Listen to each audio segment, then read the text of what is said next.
नमस्कार दोस्तों, आईएएस गुरु तोमर सर में आपका हार्दिक स्वागत है।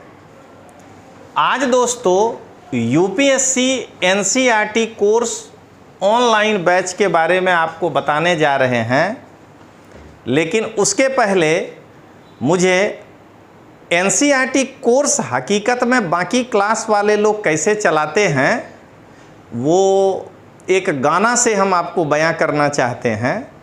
मिस्टर नटवरलाल सिनेमा था अमिताभ बच्चन का, उसमें वो बच्चों के साथ एक गाना गा रहा है, मेरे पास आओ मेरे दोस्तों एक किस्सा सुनो, मेरे पास आओ मेरे दोस्तों एक किस्सा सुनो।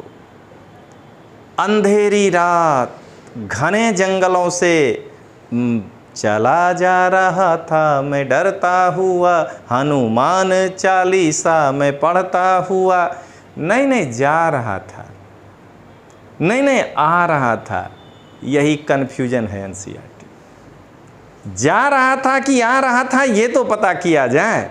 तो दोस्तों यही हो रहा है, नाम लोग रख रहे हैं एनसीईआरटी कोर्स, तब फिर उससे अपना जो है पीपीटी क्यों बना रहे हैं। नाम है एनसीईआरटी कोर्स, तो एनसीईआरटी कहाँ से कहाँ तक पढ़ाइएगा वो बताइए, और उतनी एनसीईआरटी पढ़ाने में कितना समय लग सकता है। दूसरा दोस्तों, एनसीईआरटी के पाठ्य पुस्तक लिखने में जो मंडल में शामिल लोग हैं उनकी गुणवत्ता बताइए। उन्होंने जो लाइन लिखा है उस लाइन को आप क्यों हटा रहे हैं। आप कितने गुणवान हैं जो आप एनसीईआरटी में उतने बड़े बड़े ज्ञाता जो लोग बैठे हैं उनके जो है लाइनों को हटा के समझा रहे हैं कि ये वाला लाइन समझ लो। इसीलिए आज दोस्तों मैंने आपको नटवरलाल का वो गाना सुनाया। अब आइए, आज जो मैं आपको एनसीईआरटी के बारे में बताऊंगा, पहले तो भारत के वैसे सभी बच्चे जो 12वां पास कर चुके हैं, चाहे वो इसी साल क्यों न किए हैं, और कॉलेज के साथ साथ आप ये पढ़ना चाहते हैं, तो सबसे पहले आपको एनसीईआरटी ही पढ़ना चाहिए। क्या क्या मैं आपको बताऊंगा, तो इस कोर्स में कितने घंटे क्लास होंगे, पढ़ाने का तरीका क्या होगा, एनसीईआरटी के कौन कौन से किताब को मैं पढ़ाऊंगा वो मैं आज आपको यूट्यूब में रखने जा रहा हूं, जिससे कल आप कह सकें कि सर आपने इस पुस्तक को नहीं पढ़ाया था।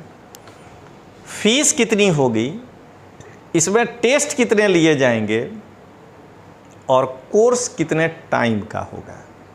और जैसा कि आप सभी जानते हैं कि इस कोर्स में डिस्काउंट भी आएगा, तो वो भी कितने टाइम तक मिलेगा। तो चलिए दोस्तों शुरू करते हैं एनसीईआरटी के लिए। तो एनसीईआरटी बताने के पहले एक बार मैं फिर आपको बताना चाहता हूं कि एनसीईआरटी वो ओल्ड सॉन्ग है जिसको लता मंगेशकर और आशा पारेख जी ने गाया है, ये वाला ओल्ड सॉन्ग। और मैं दावे के साथ कहता हूं कि ये दिन भर में 5 बार ये गाना सुन के देखिए, और अगर आप बोर हो जाएं तो कहिएगा। और जितनी गाइडें हैं बाजार में किसी भी प्रकाशन का, आप उसको पढ़िए। आप ये सैफाली जरी वाला जैसा पहला बार बहुत अच्छा लगेगा, दूसरा बार लगेगा ठीक है, तीसरा बार क्या यार एक दिन में 3 बार सुना रहे हो, चौथा बार देखिएगा ही। और ये जो कोचिंग वाले अपना मटेरियल दे रहे हैं उनकी स्थिति तो वही सिनेमा कांटा लगा जो गाना है, वो जो हनी सिंह गाया है वो वाला हालत है कि वो कितना अच्छा इसमें गाया है, कांटा लगा नहीं, कांटा लगा कांटा लगा कांटा लगा। अरे रिदमे बिगाड़ दिया तुम, जरा एक बार सोच करके देखिएगा। बेरी के पीछे पीछे नहीं, कांटा लगा कांटा लगा। अरे ये क्या कर रहे हो यार। तो इनका जो गाइड वाले जो ये कोचिंग वाले लोग हैं, यूट्यूबर लोग, वो यही कर रहे हैं, गाते तो कांटा लगा ही हैं लेकिन वो रैंप गाने लगते हैं, उनके अंदर क्लासिकल सॉन्ग की जानकारी नहीं है। तो चलिए दोस्तों, मुझसे हंसी मजाक हो गया, अब शुरू करते हैं।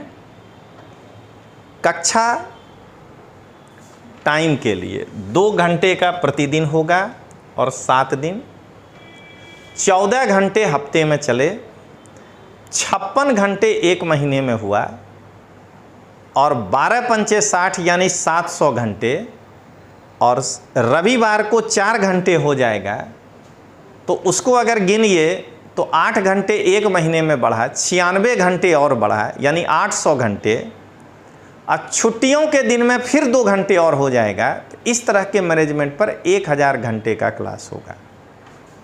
ये है आपका एनसीईआरटी। अब एनसीईआरटी का महत्व क्या है वो जानने के लिए जरा एक बार किस पार्ट से कितने प्रश्न आते हैं वो जान लीजिए।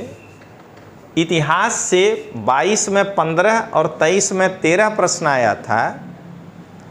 5 प्रश्न से लेकर 7 प्रश्न अकेला एनसीईआरटी का था।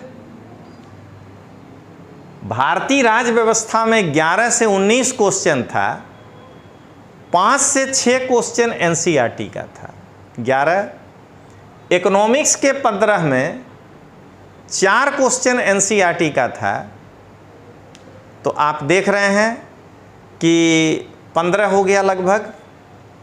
भूगोल में 15 से 16 क्वेश्चन आए हैं, 4 क्वेश्चन एनसीईआरटी का था 19। पर्यावरण में 18 क्वेश्चन है और आपको जान के आश्चर्य होगा 6 क्वेश्चन एनसीईआरटी से है 25। ये विज्ञान में ये जो 4 क्वेश्चन है बायोलॉजी फिजिक्स वाला, इसमें से 1 क्वेश्चन एनसीईआरटी का था 26, करंट एनसीईआरटी से नहीं आता है, यानी 100 में से 25 से 26 प्रश्न एनसीईआरटी से पूछा जाता है।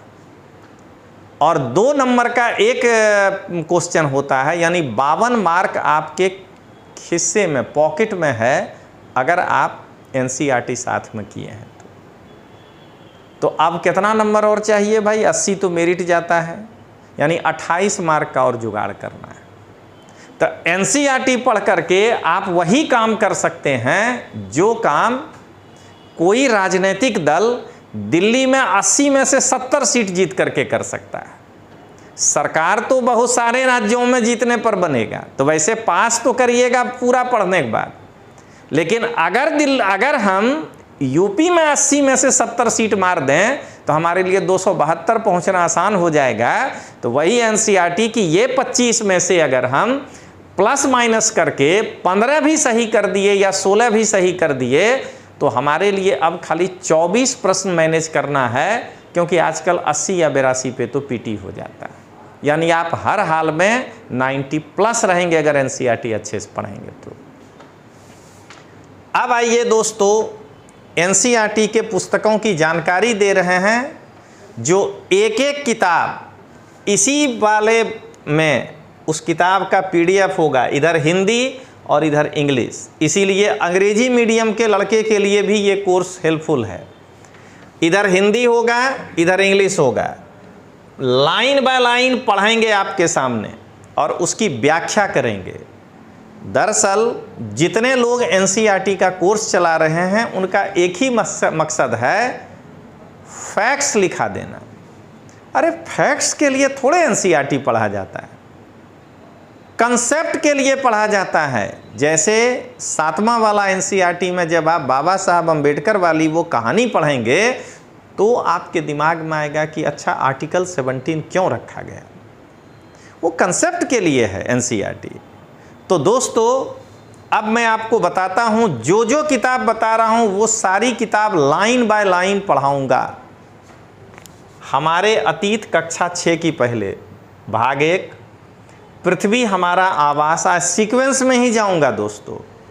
फिर सामाजिक एवं राजनीतिक जीवन और फिर विज्ञान।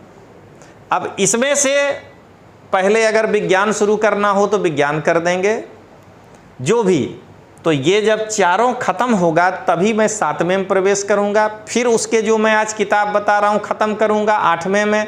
ऐसे करके पूरा साल आपको 12वें तक का एनसीईआरटी और मैं ही अकेले पढ़ाऊंगा दोस्तों। ये कॉन्फिडेंस किसी में नहीं है।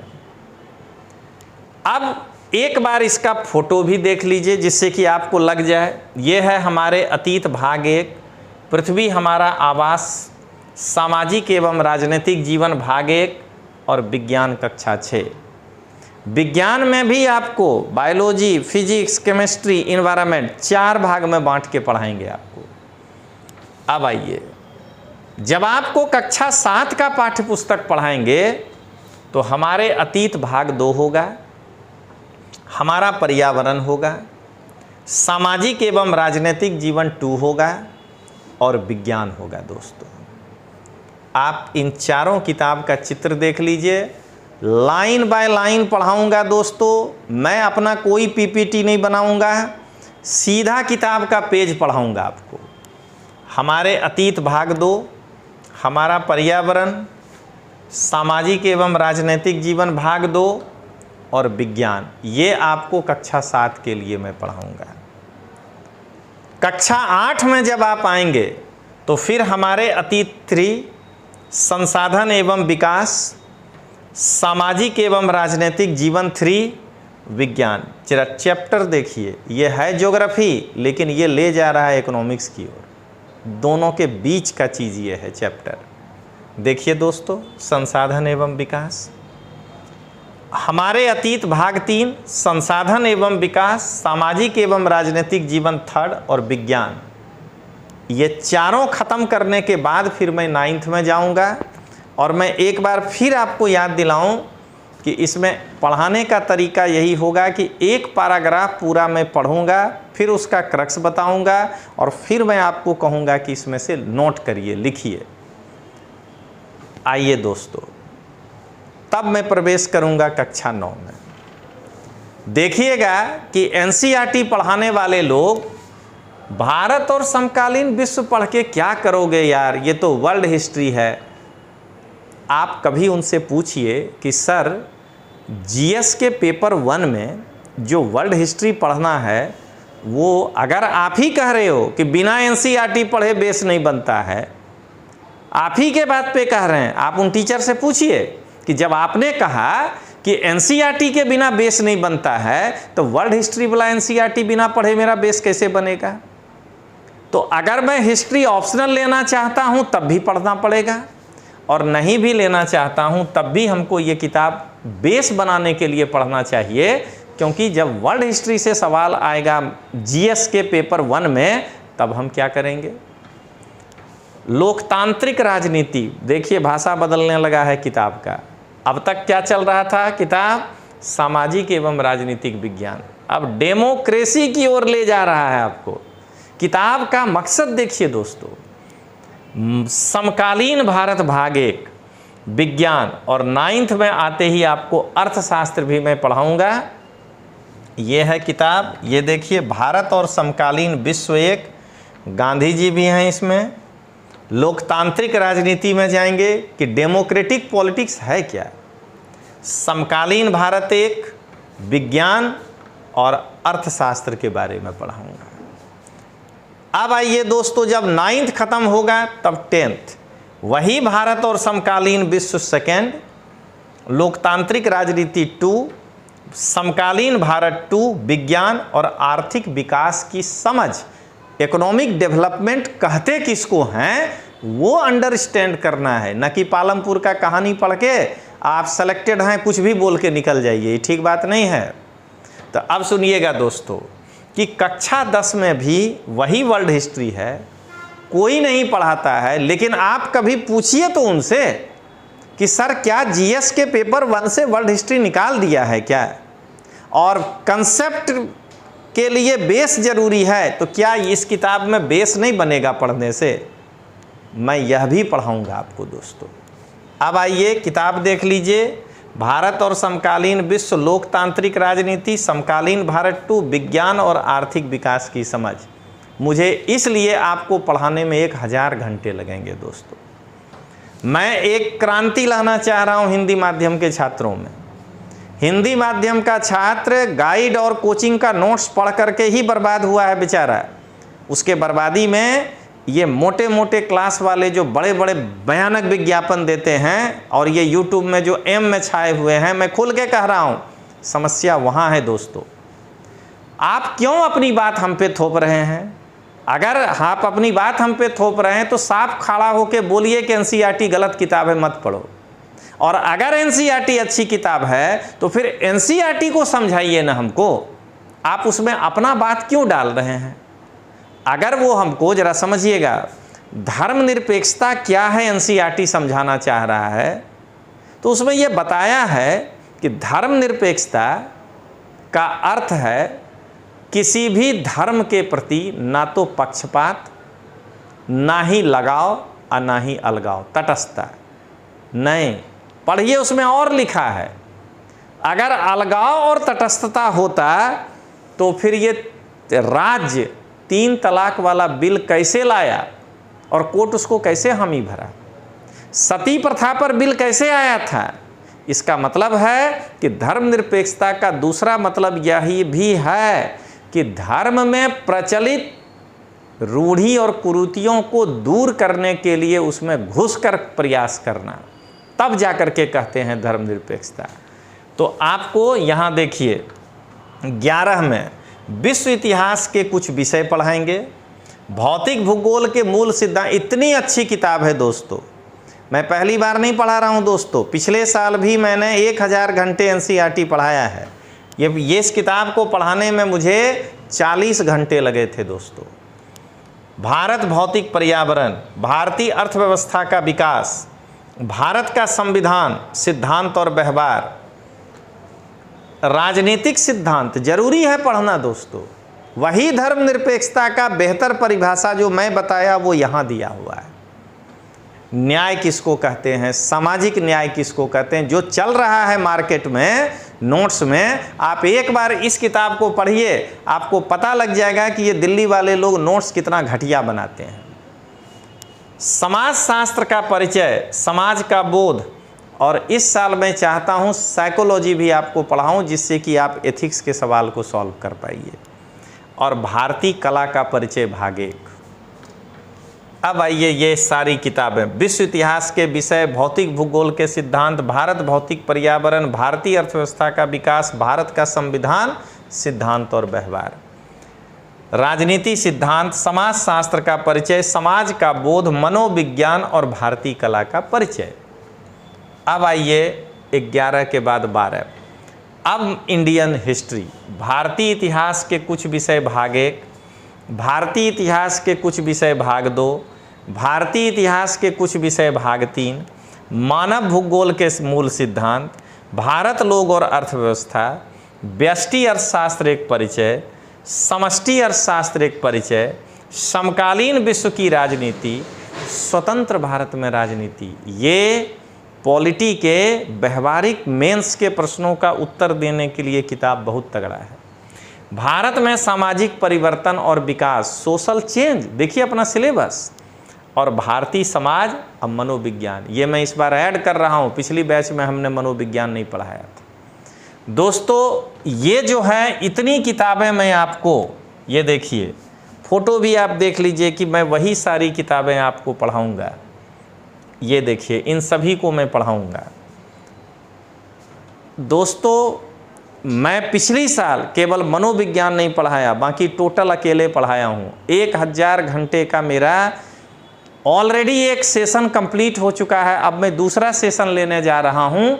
तो मुझे लगा कि ये ज़रा हिंदी और अंग्रेजी मीडियम, पिछली बार मेरे से थोड़ी मिस्टेक हो गई थी कि उसमें केवल हिंदी वाला ही पेज था, वरना मैं इस साल ये कोर्स लॉन्च नहीं करता, मेरे पास तो कोर्स था। मैं इस बार सोच रहा हूं कि हिंदी के साथ साथ अंग्रेजी मीडियम का लड़का भी मेरे इस इतने बेहतरीन क्लास का लाभ उठा सके। तो इस बार इधर और इधर दोनों तरफ वो पेजेज होंगे और आपको मैं वो पढ़ाऊंगा दोस्तों, जिससे कि इंग्लिश मीडियम का लड़का भी मेरे वीडियो के सामने अपनी अंग्रेजी की किताब रखे और लाइन बाय लाइन उसके साथ पढ़े और वो जो है इसका लाभ उठाए। अब आइए दोस्तों, पढ़ाने का तरीका, इतना देर से वही तो बता रहे थे, आपको लाइन बाय लाइन पढ़ाएंगे, उसके बाद उसकी व्याख्या करेंगे और उसके बाद उसमें से अगर मेंस का प्रश्न लगा तो मेंस का क्वेश्चन के हिसाब से लिखाएंगे, और अगर लगा कि इसको ऑब्जेक्टिव तरीके से लिखाना है तो ऑब्जेक्टिव लिखाएंगे।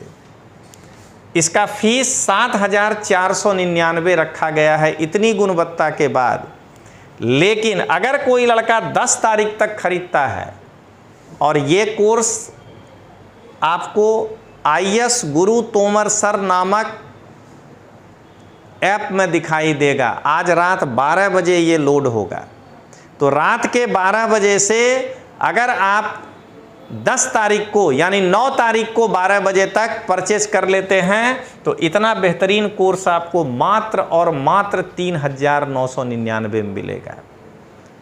इंतज़ार करिए मोबाइल लेके 12 बजे रात का। नहीं तो भोररिया उठते ही हैं अपने बिहार के लोग, तो सुबह भोररिया उठ के पहला काम यही, पहले सब्सक्राइब और उसके बाद जो है जलपान। अब आइए 40 टेस्ट लेंगे और 18 महीने का ये होगा। जो लड़का 10 तारीख के पहले लेगा उसको 2 साल की वैलिडिटी मिलेगी। अब जरा बताइए तो कि 3,999 में 2 साल पढ़ाइएगा, 1 बरस हम पढ़ाएंगे। अब गरीब का बच्चा IS बनेगा कि नहीं बनेगा, ज़रा सोच के देखिए। ये कोर्स पूरी तरह से बिहार, उत्तर प्रदेश, झारखंड, उत्तराखंड, हिमाचल प्रदेश, हरियाणा, दिल्ली, राजस्थान, मध्य प्रदेश, छत्तीसगढ़, गुजरात, महाराष्ट्र या बंगाल, उड़ीसा या भारत के और भी जो राज्य हैं, अगर वहाँ कोई बच्चा हिंदी मेरा समझ सकता है तो उस गरीब से गरीब बच्चों के लिए ये कोर्स हमने लॉन्च किया है। और इसीलिए हम आपको 10 तारीख तक का पैकेज दे रहे हैं 3,999। तो अब अगर देर करिएगा तो आप अपने करियर का नुकसान झेलिएगा। अब आइए दोस्तों, इसके लिए करना क्या पड़ेगा। तो सबसे पहले मेरा ही फ़ोटो वाला IS गुरु तोमर सर के सिंबल वाला ऐप डाउनलोड कर लीजिए 12 बजे के पहले। IS Guru Tomar sir IS का प्रीलिम्स और मेंस का पेपर फ्री रख दिए हैं, आप वो तत्काल देखिए। और ये कोर्स 12 बजे जब लॉन्च होगा तो आप जितना जल्दी चाहें आप उसमें परचेज करिए।